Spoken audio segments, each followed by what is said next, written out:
യൂസിൽ ഇതുപോലെ റിസൾട്ട് കിട്ടുന്ന നമ്മളെ ഞെട്ടിക്കുന്നൊരു വൈറലായുള്ള പാക്ക് ഞാൻ കാണിച്ചു തരട്ടെ. അതും നമുക്ക് വീട്ടിൽ തന്നെ എങ്ങനെയാണ് നാച്ചുറലായിട്ട് ഉണ്ടാക്കാമെന്നൊക്കെ ഇതിൽ ഫുള്ളായിട്ട് ഞാൻ ഇട്ടിട്ടുണ്ട്. നിങ്ങൾ സ്കിപ്പ് ചെയ്യാതെ ഒന്ന് കണ്ടു നോക്കൂ കേട്ടോ. അതിൽ തന്നെ കുറച്ച് ഞാൻ മഞ്ഞൾപ്പൊടി എടുത്തിട്ടുണ്ട്. നമ്മുടെ വീട്ടിൽ തന്നെയുള്ള നാച്ചുറലായിട്ടുള്ള മഞ്ഞൾപ്പൊടിയാണ് കേട്ടോ. ഇത് നന്നായിട്ടൊന്ന് റോസ്റ്റ് ചെയ്തെടുക്കുക. ഞാൻ കുറച്ചൊരു ബ്രൗൺ ഷെയ്ഡ് പോലെ ആയിട്ടാണ് റോസ്റ്റ് ചെയ്തെടുത്ത് വെച്ചിട്ടുണ്ടായിരുന്നത്.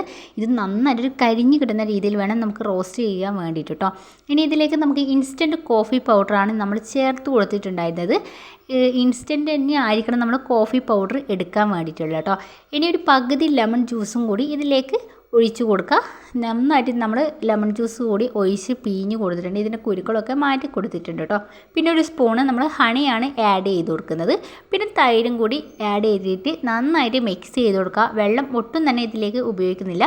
ഇത് നന്നായിട്ട് മിക്സ് ചെയ്തതിന് ശേഷം നമ്മൾ ഒരു 3-4 മിനിറ്റ് ഇതൊന്ന് സോക്ക് ചെയ്യാൻ വേണ്ടിയിട്ടൊന്ന് വെച്ച് കൊടുക്കുക. കുറച്ച് ടൈം അവിടെ തന്നെ ഒന്ന് വെച്ച് കൊടുത്താൽ മതി കേട്ടോ പുറത്ത്. ഇതിന് ശേഷം വേണം നമ്മളിത് ഫേസിലേക്ക് ഇട്ട് കൊടുക്കാൻ വേണ്ടിയിട്ട്. നമ്മുടെ ഫേസ് നന്നായിട്ട് ക്ലീൻ ചെയ്ത് വേണം നമ്മളിത് ഇട്ട് കൊടുക്കാൻ വേണ്ടിയിട്ട്. ഞാൻ ഫേസ് നന്നായിട്ട് വാഷ് ചെയ്തതിന് ശേഷമാണ് ഞാൻ നിങ്ങളുടെ മുന്നിലിരിക്കുന്നത്. ആകെ ഒരു ലിപ്സ്റ്റിക്ക് മാത്രമാണ് ഞാൻ ഇട്ടിട്ടുണ്ടായിരുന്നത് കേട്ടോ. ഇനി നമുക്ക് ഫേസിലേക്ക് ഇത് മുഴുവനായിട്ട് വേണം ഇട്ട് കൊടുക്കാൻ വേണ്ടിയിട്ട്. പിന്നെ നമ്മൾ ഇതൊക്കെ ഇട്ട് കൊടുക്കുന്ന ടൈമിൽ എന്തെങ്കിലും പ്രശ്നമുണ്ടോ എന്ന് ചോദിച്ചാൽ നിങ്ങൾ ആദ്യം തന്നെ ഒന്ന് പാച്ച് ടെസ്റ്റ് ചെയ്ത് കൊടുക്കുന്നത് ഏറ്റവും നല്ലൊരു ബെറ്റർ ആയിട്ടുള്ളൊരു കാര്യമാണ്. കാരണം എന്ന് വെച്ചാൽ ചിലപ്പോൾ നിങ്ങൾക്ക് ഓയിൽ സ്കിന്നായിരിക്കാം, ഡ്രൈ സ്കിന്നായിരിക്കാം, അല്ലെങ്കിൽ കോമ്പിനേഷൻ ആയിട്ടുള്ള സ്കിന്നൊക്കെ ആയിരിക്കാം. അത് ചിലർക്ക് പിടിക്കും, പിടിക്കാതിരിക്കും. നാച്ചുറൽ ആയതുകൊണ്ട് എല്ലാം തന്നെ നല്ലതാണ് നമ്മുടെ സ്കിന്നിന് എന്ന് ഞാൻ ഒരിക്കലും പറയുന്നില്ല. പക്ഷേ നമ്മളൊരു പാച്ച് ടെസ്റ്റ് ചെയ്യുന്ന സമയത്ത് ഏറ്റവും ബെറ്റർ ആയിട്ടുള്ളൊരു കാര്യമാണ്. നമ്മുടെ സ്കിന്നിന് ഇറിറ്റേറ്റോ കാര്യങ്ങളോ ഉണ്ടാവുന്നത് കൊണ്ടാണ് ഞാൻ പറഞ്ഞിട്ടുണ്ടായത് കേട്ടോ. കാരണം വെച്ചാൽ ലെമണൊക്കെ ചേർത്തിട്ടുണ്ട്, അതും തൈരും ചേർത്തിട്ടുണ്ട്. അതുകൊണ്ട് തന്നെ നിങ്ങൾക്ക് ചിലപ്പോൾ സ്കിന്നിന് പ്രശ്നം ഉണ്ടാകും. എൻ്റെ യാതൊരു പ്രശ്നമോ കാര്യങ്ങളോ ഒന്നും തന്നെ ഇല്ല. കാരണം എൻ്റെ ഒരു കോമ്പിനേഷൻ സ്കിന്നാണെന്ന് വെച്ചാൽ കോമ്പിനേഷൻ സ്കിന്നല്ല, എന്നാലും ഒരു ഡ്രൈ ആൻഡ് ചെറിയൊരു കോമ്പിനേഷൻ ആയിട്ടുള്ള സ്കിന്നാണ്, ഒരു മീഡിയം ടോ സ്കിന്നാണ്. അതുകൊണ്ട് എനിക്ക് യാതൊരു പ്രശ്നവും കൂടി ഒന്നും തോന്നിയിട്ടില്ല കേട്ടോ. അപ്പോൾ ഫേസിലും കയ്യിലൊക്കെ നമ്മളിത് ഫുള്ളായിട്ട് അപ്ലൈ ചെയ്ത് കൊടുത്തിട്ടുണ്ട്. ഇനി ഇത് നമ്മളൊരു 25 മിനിറ്റ് എങ്കിലും നമ്മളിത് ഫേസിലും കയ്യിലും ഇതുപോലത്തെ ഒന്ന് വെച്ച് കൊടുക്കുക. ഒന്ന് ഭയങ്കര ഡ്രൈ ആകാനോ അങ്ങനത്തെ കാര്യങ്ങളൊന്നും സാധ്യതയില്ല. കാരണം എന്ന് വെച്ചാൽ നമ്മൾ ഹണി ചേർത്തതുകൊണ്ട് ഒരിക്കലും തന്നെ ഇത് ഡ്രൈ ആകുന്നില്ല.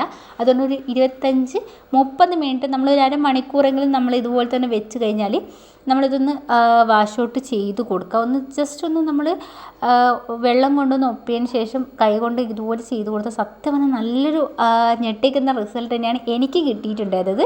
നല്ല റിസൾട്ട് തന്നെയാണ് കേട്ടോ. സത്യം പറഞ്ഞാൽ ഞാൻ ഞെട്ടിപ്പോയിട്ടുണ്ടായിരുന്നു കേട്ടോ ഈ റിസൾട്ട് കണ്ടിട്ടുള്ളത്. ഞാൻ ഫേക്ക് ആയിരുന്നു എന്നാണ് ഞാൻ വിചാരിച്ചിട്ടുണ്ടായിരുന്നത്. കാരണം ഞാൻ ഒരുപാട് വീഡിയോസിലും കാര്യങ്ങളൊക്കെ ഇത് നന്നായിട്ട് നമ്മുടെ മഞ്ഞൾപ്പൊടി നന്നായിട്ട് കഴിച്ചിട്ടാണ് ഇത് എടുത്തിട്ടുണ്ടായിരുന്നത്. അതുകൊണ്ട് തന്നെ എനിക്ക് റിസൾട്ട് കിട്ടുമോയെന്ന് എനിക്ക് ഒരു വിശ്വാസം ഉണ്ടായിരുന്നില്ല. കാരണം ഞാനൊരു ബ്രൗൺ ഷെയ്ഡിലാണ് ഞാൻ ഇതിൻ്റെ മഞ്ഞൾപ്പൊടി എടുത്തിട്ട് ഒന്ന് റോസ്റ്റ് ചെയ്ത് വെച്ചിട്ടുണ്ടായിരുന്നു കേട്ടോ. എൻ്റെ പ്രതീക്ഷകളൊക്കെ തെറ്റിച്ചിട്ടാണ് ഈ റിസൾട്ട് എനിക്ക് കിട്ടിയിട്ടുണ്ടായിരുന്നത്. സത്യം പറഞ്ഞാൽ ഞാൻ നിങ്ങളുടെ മുന്നിൽ തന്നെ ലൈവായിട്ടാണ് ഈ വീഡിയോ കാണിച്ചിട്ടുണ്ടായിരുന്നത്. അതുകൊണ്ട് തന്നെ നിങ്ങൾക്ക് എത്രത്തോളം വിശ്വാസം ഉണ്ടോ ഇല്ലയോ എന്നും എനിക്കറിയില്ല. പക്ഷേ നിങ്ങളിത് വിശ്വസിച്ചിട്ടേ പറ്റൂ കേട്ടോ. കാരണം എനിക്ക് കിട്ടിയ റിസൾട്ട് എന്ന് വെച്ചാൽ ഇത് പെർമനൻ്റ് ആണോ എന്ന് വെച്ചാൽ ഇത് നമ്മൾ ഒരു ആഴ്ചയിൽ ഒരു വീക്കിലി ഒരു 2 പ്രാവശ്യങ്ങൾ ഇതൊന്ന് ചെയ്ത് നോക്കുക. എന്നാൽ ഇത് നമുക്ക് പെർമനൻ്റ് ആയിട്ട് ഉറപ്പായിട്ട് കിട്ടുമെന്ന് വെച്ചാൽ സത്യമായിട്ട് നമുക്ക് കിട്ടും. പിന്നെ നമ്മളൊരു ഫംഗ്ഷനോ കാര്യങ്ങൾക്കോ പോകുന്നുണ്ടെങ്കിൽ ഉറപ്പായിട്ടും നമ്മളിതൊന്ന് ചെയ്ത് കൊടുത്താൽ മതി. നമ്മൾ ഫംഗ്ഷന് പോകുന്നതിൻ്റെ ഒരു 3-4 മണിക്കൂർ മുന്നേ നമ്മൾ ഈ പാക്ക് ട്രൈ ചെയ്ത് നോക്കുക. എന്തായാലും നല്ല അടിപൊളി പാക്ക് തന്നെയാണ്. നിങ്ങൾ ഒരു പ്രാവശ്യമെങ്കിലും ചെയ്ത് നോക്കണം കേട്ടോ. ആൺകുട്ടികൾക്കും പെൺകുട്ടികൾക്കും ഒരേപോലെ നമുക്കിത് യൂസ് ചെയ്ത് കൊടുക്കാം. ഇത് ബോഡിയിലായിക്കോട്ടെ ഫേസിലായിക്കോട്ടെ ഒരേപോലെ യൂസ് ചെയ്ത് കൊടുക്കാൻ പറ്റും കേട്ടോ. പിന്നെ കുട്ടികൾക്ക് ചെയ്യാൻ പറ്റുമെന്ന് വെച്ചാൽ ഒരു 15 വയസ്സിന് മുകളിലുള്ള കുട്ടികൾക്ക് വേണമെങ്കിൽ ഇത് ട്രൈ ചെയ്ത് നോക്കാം. പിന്നെ ഒരിക്കലും നമ്മൾ പെട്ടെന്ന് തന്നെ ഫേസിൽ ഒരിക്കലും ഇട്ട് കൊടുക്കരുത്. കാരണം വെച്ചാൽ പാച്ച് ടെസ്റ്റ് ചെയ്തതിന് ശേഷം മാത്രമേ ഇട്ട് കൊടുക്കാൻ പറ്റുള്ളൂ കേട്ടോ. അപ്പോൾ ഇന്നത്തെ വീഡിയോ ഇത്രയേ ഉള്ളൂ. Tata bye bye.